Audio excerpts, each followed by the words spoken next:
Montgomery Heartland, where county meets country.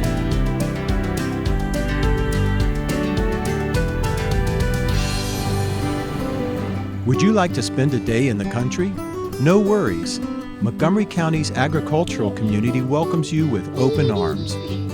So glad you guys are all on the tour this month. During a number of free organized tours and open houses held throughout the year, visitors are invited to pick your own farms, wineries and breweries, up-county artist studios, animal sanctuaries, equestrian centers, natural areas and parks, historic sites, and more.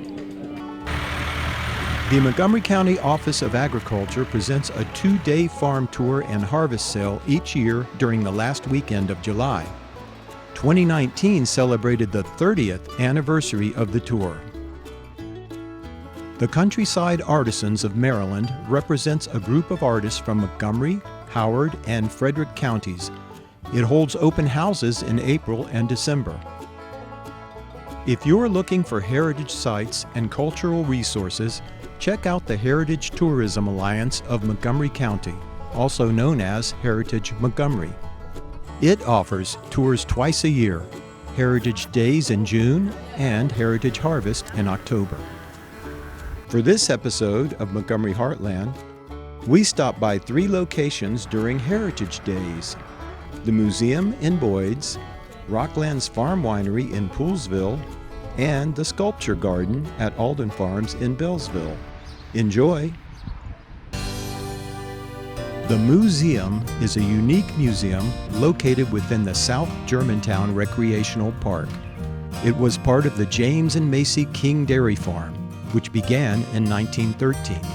The farm ceased operation in 1962 and was eventually purchased by the Maryland National Capital Park and Planning Commission for a park and green space. However, the dairy barn was preserved and retrofitted for a museum that tells the story of dairy farming in Montgomery County. It was opened to the public in June 2010. There were over 400 dairy farms in Montgomery County in the middle of the 20th century, and of course they've gone the way because of housing development and parkland and everything else. So it's important to honor the people. You poured the milk in here and you cranked it at a sort of a precise speed, which you have to get used to, and then cream would come out Blue John, what I call it. Skim milk comes out of this side. In the dairy industry, that was such a large economic growth engine for the county in the middle of the 20th century. There are a few working dairy farms left in Montgomery County. I believe right now there are only 2. The MOOseum has a rich history all the way back from the King family and the King farm, and being able to continue to maintain that heritage and that history of what this area was about back then when it came to dairy farms.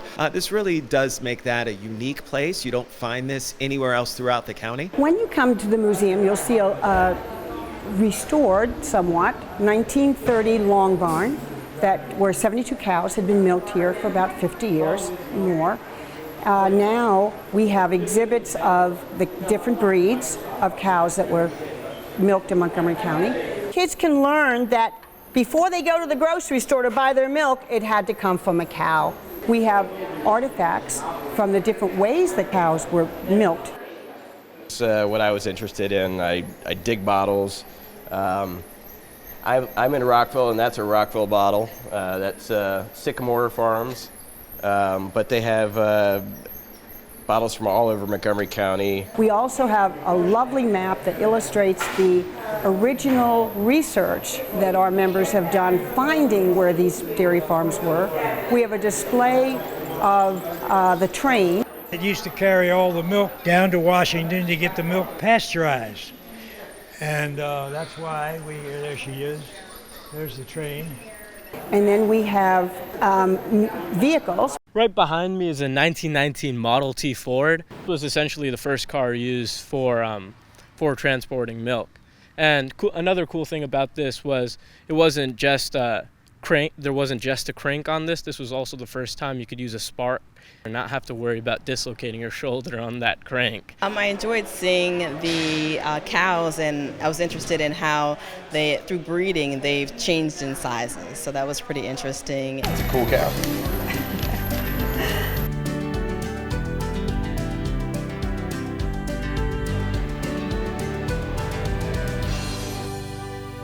Rocklands Farm Winery is a family-owned winery and working farm in Poolesville that opened in 2010. On site is a tasting room, event space, market, and common areas to enjoy.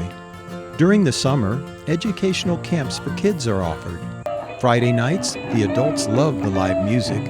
Year-round tours are offered as well. Montgomery County Council member Andrew Friedson stopped by to check out the farm, the folks, and the flavors. So what's it been like? You know, what is this, 9 years in business? Yeah, no, it's been a great journey. It should be about 30 to 35 minutes. Janice and Dr. Glenn live in this big, beautiful home right here, okay? So Rocklands Farm, it's a 34-acre property, and it's owned by these folks who live in this big, beautiful house. They still live there. Wonderful for us. We have a family business, so we can work together. Rocklands Farm is a family operation. Greg Glenn is the co-founder, and his mother and father own the farm. Hey, Sean. Hey, guys, right here is Sean Eubank. Here's our co-founder. Sean Eubank is the other co-founder. Just a few weeks ago, I was looking at just thinking of all the people we've been able to employ, just between the other businesses that are associated with Rocklands, and just how many families we can support just in the community. And specifically in what we're doing in terms of the farm, the winery, stuff like that. Yeah, it's great to make a wonderful craft and feed, nourish, and engage people in our area. The Glens moved here in 1998. They purchased this farm in 2001. On this 34 acres, guys, we have a little under 10 acres of grapes. We started making wine 6 or 7 years ago. So Chardonnay and Saval Blanc, okay? They're genetically bred together. It's like a nice high-acid white wine grape. That's what we have growing down here. We are about a 4,000 case winery, so we're pretty small relative to the wine world. We sell all here on site. And our mission is feed, nourish, and engage. And so the way that we create that for our customers is we grow about 30% of our own grapes to make our wine. We grow a lot of peaches. We have a lot of orchards here. It's a testament to that. The cherries in this cider come from a local orchard. These are grapevines. This is, you know, they've set in. They'll be ready to harvest in 2 months from now. We buy in the rest from the surrounding Mid-Atlantic region. Another thing we never really thought about in the beginning was just how many families are in Montgomery County and how many people want to come out and enjoy this. And so we've done a lot of developing a family area. And so you think winery, kids, you know, how does that mix? But really, there's so many people in Montgomery County that want something to do. And to be able to offer that family feel, that family style is really important for us. We're here to have a picnic with some friends to enjoy some wine with them here today. They really bring the community together and help life slow down a little bit and focus more on relationships. The winery and farm are an example of regenerative agriculture, a system of farming and practices that enriches the soil, improves watersheds, and is eco-friendly, creating more than it consumes. What makes Rocklands unique? What makes us unique from almost every winery is that we're an operating farm. So we're raising livestock to provide meat, you know, in our market. We're doing it in a regenerative way, which is a form of agriculture that's building ecosystem function. It's highly sustainable, highly ecosystem integrated. Beef cattle, sheep, pigs, chickens, you know, whole 9 yards for that.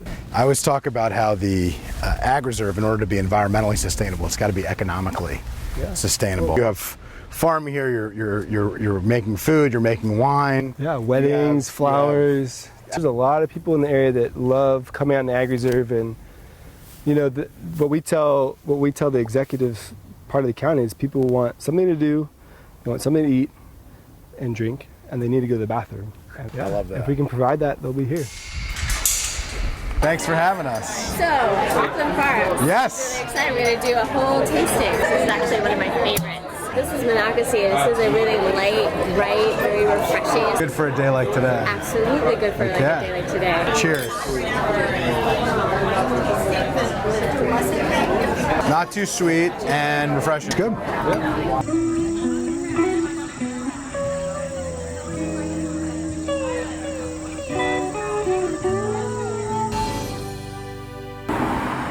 Alden Farms, which is located in Beallsville, began as a nursery and garden shop. But after 25 years of operating it, owner David Theriault decided to focus full-time on the artistic side of his landscape work, sculpture.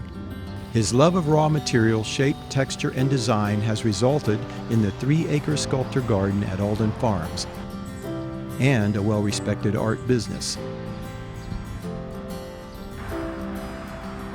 All of them are stone. Some have metal or glass included, but it's different stones. It's all recycled material, so it's either granite or limestone, sandstone, a marble, old building parts or mock-ups that were, discarded. Some landscape stones, but nothing taken, no boulders taken from, the world. The thing you want to express comes as a black and white in my head, and then I find the stone that will accept that, and it changes as you're working on it, so you're never really quite sure what it's going to be. They're for splitting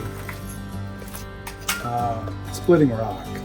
You'll drill holes, and then you'll drive this down through the hole, and it'll actually pop.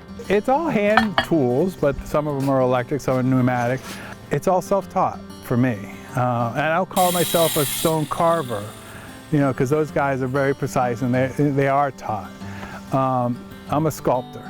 The design process is kind of personal, so it has to fit my style. That's granite, yeah. It's reused countertop, basically. Yeah. 1 inch diameter. Everything that I use is recycled in some way.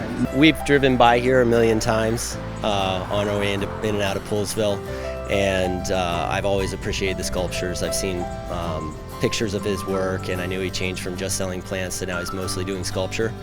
And we're actually finishing our homestead right now, and my wife is doing a lot of the gardening, and we're looking for some features inside our garden around the homestead. My favorite part about it was all the architecture and work he put into it, and it's very beautiful. And what was the favorite type of sculpture that you liked?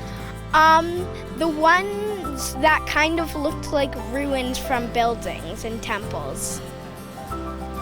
Prices for the sculptures range from $600 to $3,000. I have them in different states, but they're all in gardens or homes. Some of my smaller pieces are inside pieces. Most of them end up in gardens throughout the country.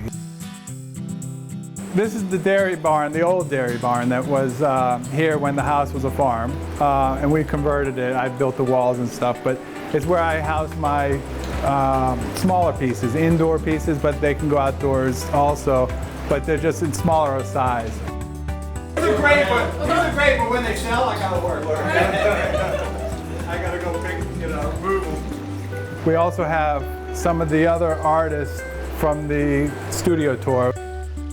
So it's just a nice place to come in and browse. David is a member of the Countryside Artisans and often invites members to show their work at his farm. Well, David put a word out to the Countryside Artisans to see if we wanted to show here today, so I brought my hand-dyed yarn, my soaps, and other things that I do. I am a neighbor of Alden Farm, and I raise sheep. And I use the wool from the sheep in my art, which you can see here. Most of it is done with wool and silk, and you use soap and water and some agitation in the process, which causes the wool to migrate through the weave of the silk. A lot of us are on farms, and we just like making art and inspired by the countryside. The whole idea of the property was to get people to come out and enjoy just chilling out a little bit and enjoying the countryside.